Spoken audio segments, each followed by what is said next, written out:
Bright Tuty. Every student matters. Now we are going to take the another topic of this unit 5. Educationally backward classes. Here, Article 46 of the Constitution of India, it makes the government responsible for the economical and educational development of scheduled caste and the scheduled tribes. It should be the responsibility of the government for the upbringing, to bring the different provision for the upbringing of these backward classes, which include both these scheduled caste as well as scheduled tribes.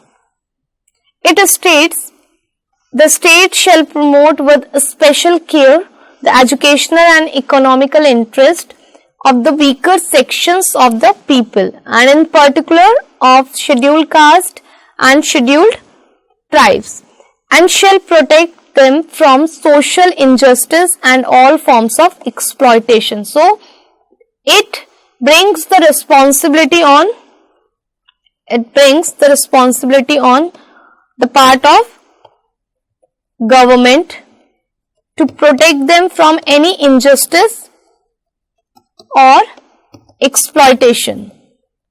This injustice and exploitation, if we talk about, that can be done by the majority group or the well established groups in the society, because they definitely can try to suppress these poor people and they can somewhere can influence their status.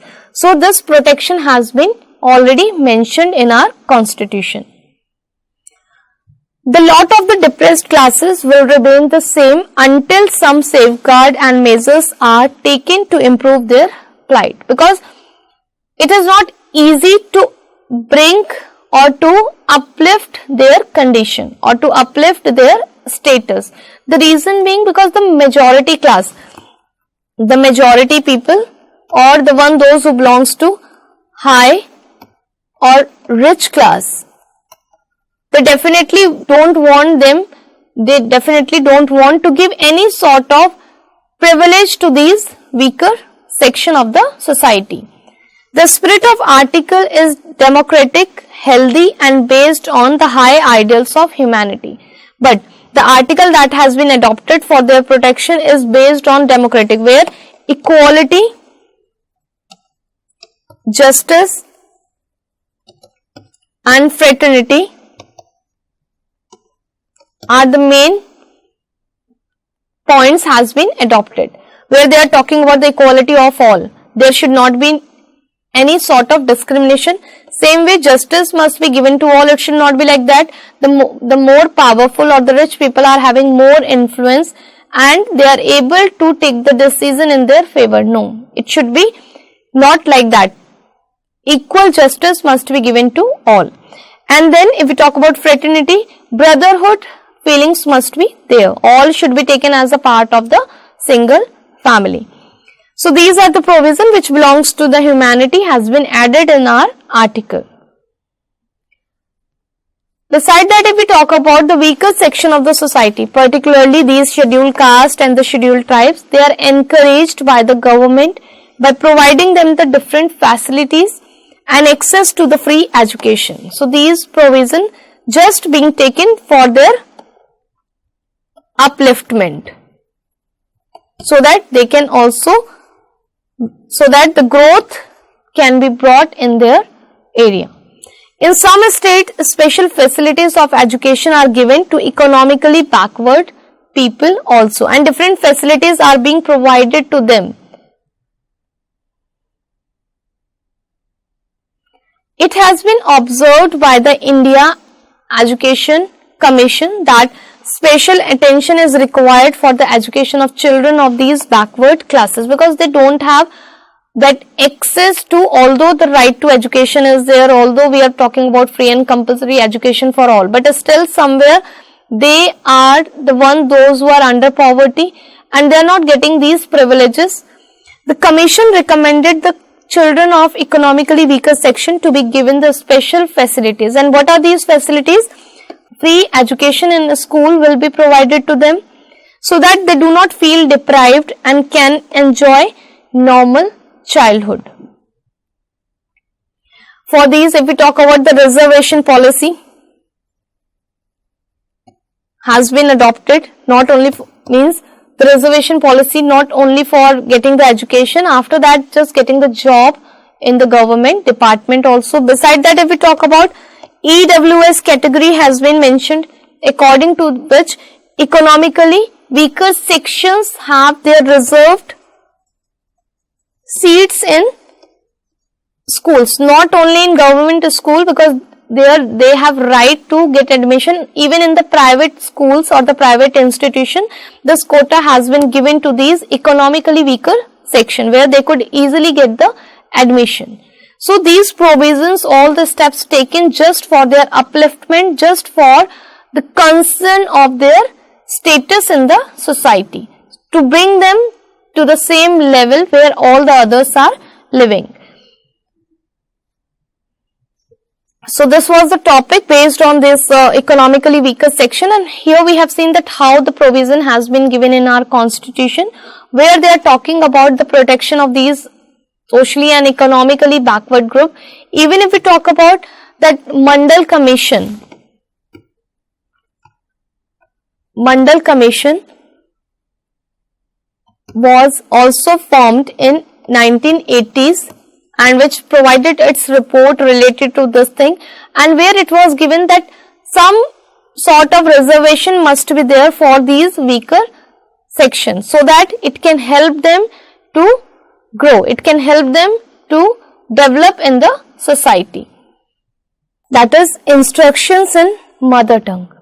There is great diversity in India, and we all know very well that different forms of languages are adopted in our country. Means no preference has been given to any of the single language.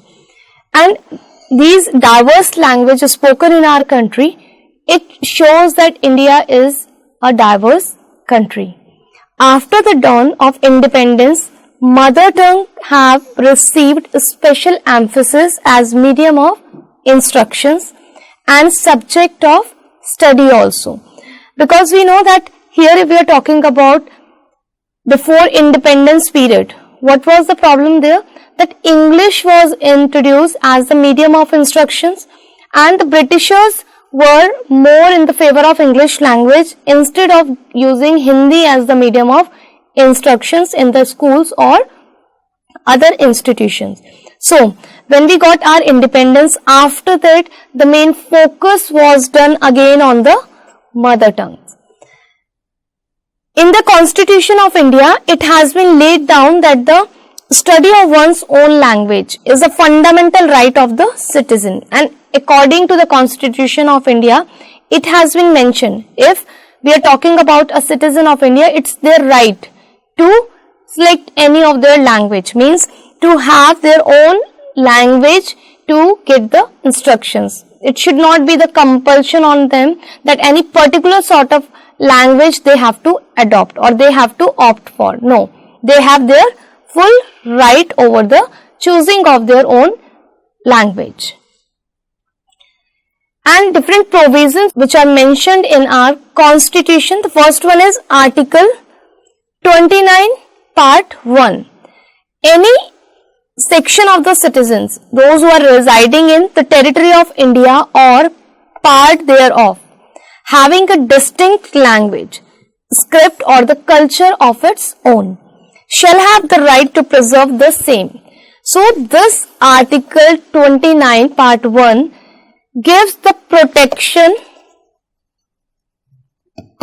it gives the protection for the preservance or protecting the language, script or the culture, whatever you are following as the citizen of India. And this preservance can be taken in any term, whether it is the language, script or culture, which is just for the benefit of the people, those who are belonging to different language and culture, even when they come in minorities. Because many times it happens when the people are in majority, they try to suppress these minorities by showing their influence over them. by showing their influence over them and trying to pressurize them to use the particular language which belongs to this majority. But no such kind of thing is here, and in India the provision has been given for each and every community to have their own say and preserve their own language, culture and the script they would like to. Another part of that constitution, that is Article 350 Part A, it directs that it shall be endeavour of every state and every local authority to provide adequate facilities for the instructions in the mother tongue. At the primary stage of education to children, those who are belonging to linguistic minority groups, means this is also the responsibility of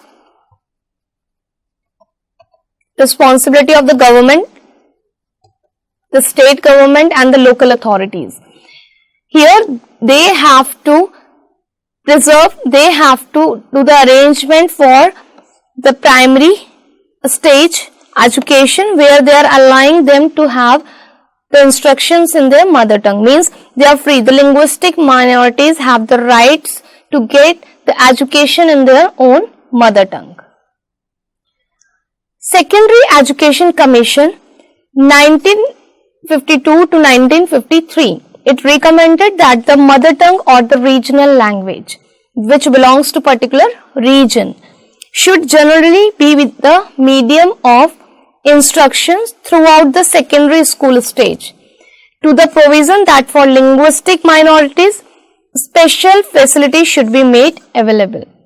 So according to the secondary education, because primary education they have allowed them to opt for their mother tongue, and this provision was also made for the secondary education where it was given that mother tongue or the regional language should be the medium. In general, it should be the medium of instruction throughout the secondary education.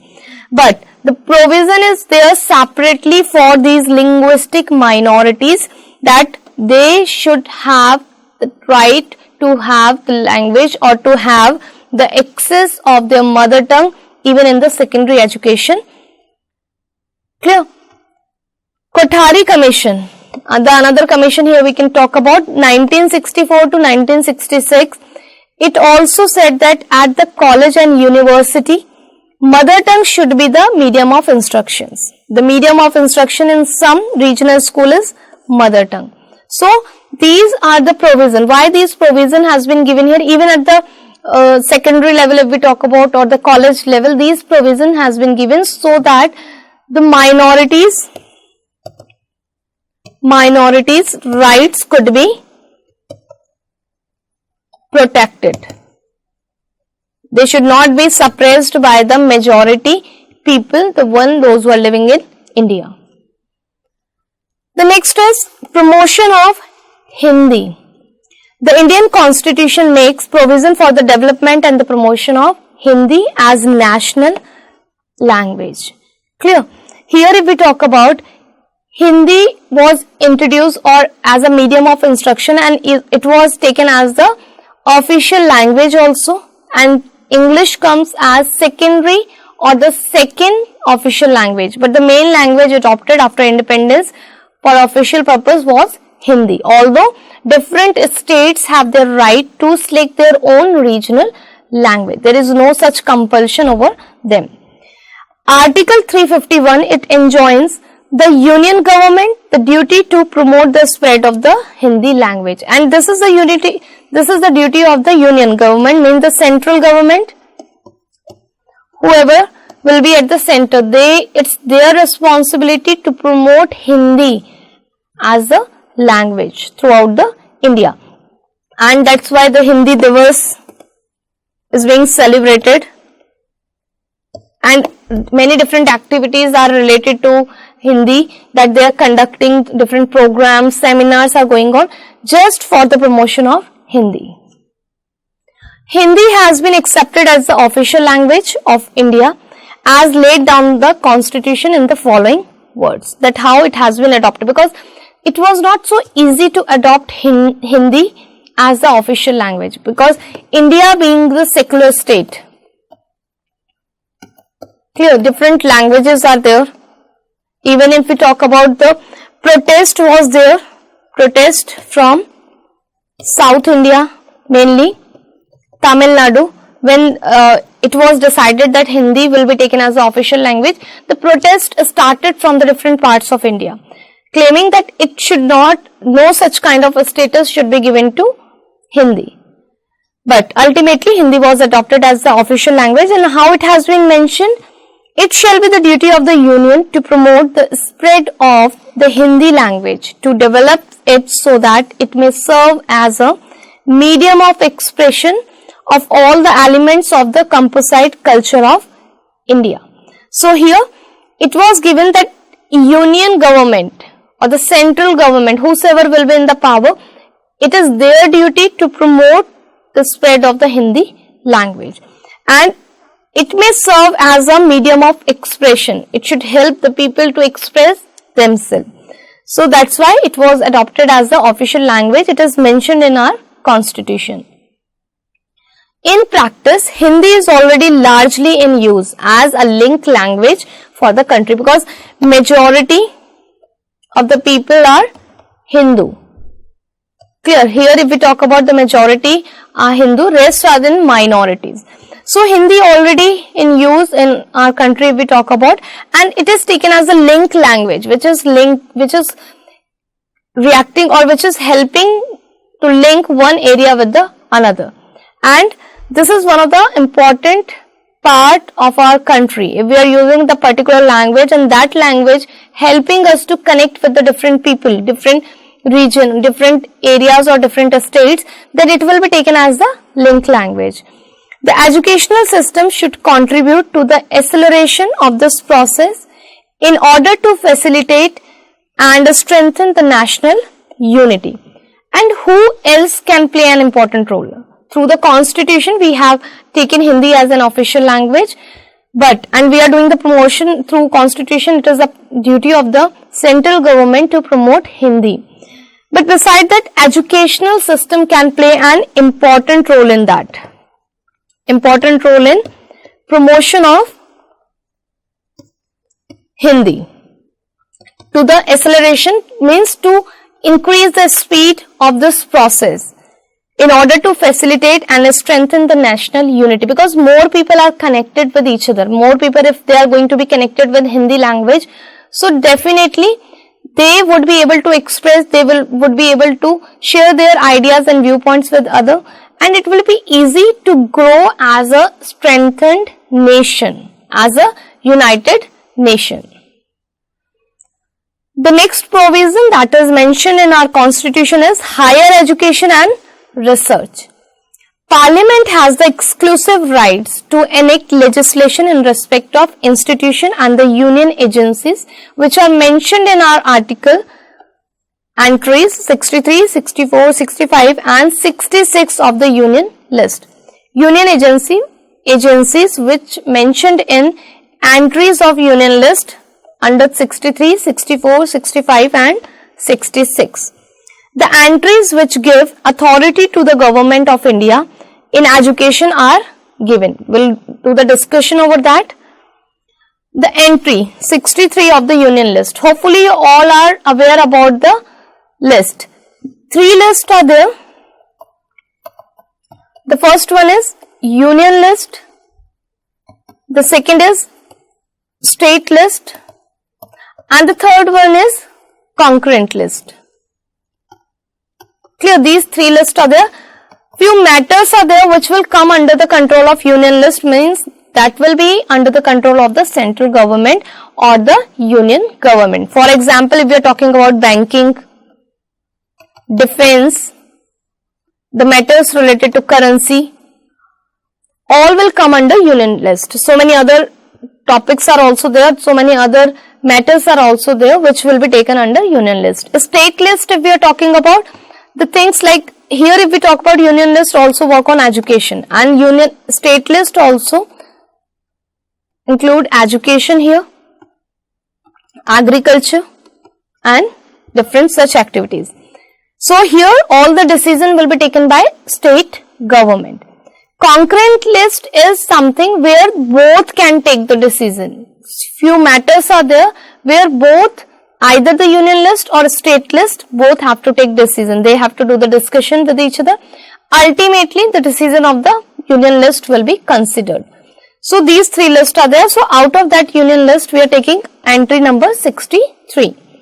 The institution known at the commencement of this constitution as the Banaras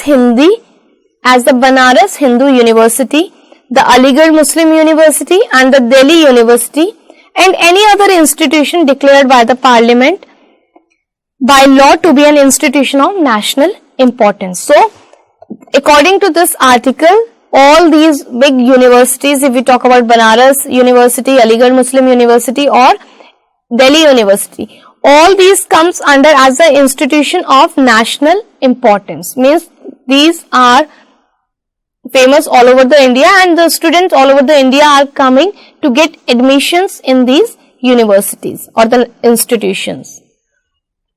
Entry 66 of union list, if we talk about coordination and determination of the standards in institution for higher education or research and scientific and technical institution. Here, according to this list, what has been mentioned that what kind of coordination and determination standards must be adopted here for different higher studies, if they are talking about or they are involved in any sort of research or the scientific or the technical institution. So that collaboration must be there. There should not occur any sort of differences. They all have to work together for the unity of the nation. The next provision given in our constitution, that is women's education. One of the unique feature of modern Indian education is the tremendous advancement of women's education. As we know earlier, in the beginning when it was initiated for universalization of the education, many of the people were in the opposition. They were opposing, they were protesting against that because they were not in the favor of providing the education to the girls. So, here the emphasis has been given on women's education. Education of the girl is considered to be more important than that of boys, because one statement is there, if a boy is educated, he is the only, as an individual would be as educated. But if a girl is educated, the whole society will be educated. So it is very important to educate girl, and that is considered more important than educating the boy. And our constitution makes the following provision under the different articles related to that. That article 15 part 1, it provides that the state shall not discriminate any citizen on the ground of sex, caste, race, religion and place of birth or any of them. Means no discrimination must be there on the ground of these given topics here. Means it should not be like that on the basis of that we are not allowing anyone to take admission in any of the institution, or we are not letting them exercise their rights of education. That is prohibited, and if it is mentioned in this article, it means it can be taken as offensive act.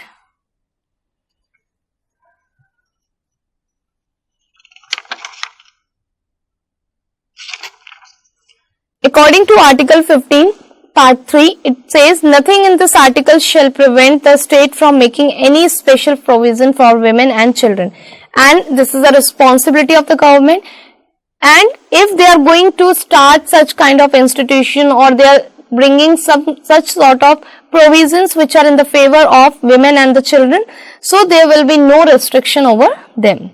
The well-known national policy on education was concerned about the status and education of women in the country. So this national policy on education was mainly focusing on the education of girls or women.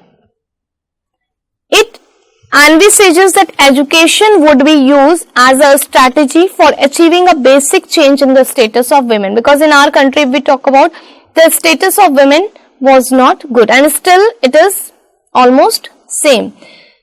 We know that if we talk about when we are talking about the worshipping the goddesses, we are worshipping. But when we are talking about the status of women, that much importance not given to them. Domestic violence, if we're talking about, or any other sort of problem, these problems are occurring in our society or very well prevailing in our society, which are related to women, and somewhere we are not able to give them the equal status as of men that we are talking about. But in practically, if we talk about, still that gap is very well visible, still that differences are very well visible. It opined that the national system of education must play a positive role in this direction, and when this national system of education, national policy was adopted, so somewhere it was there that definitely it is going to bring improvement in their condition. The policy states education will be used as an agent of basic change in the status of women. So that was the main purpose of bringing that national policy. In order to neutralize the accumulated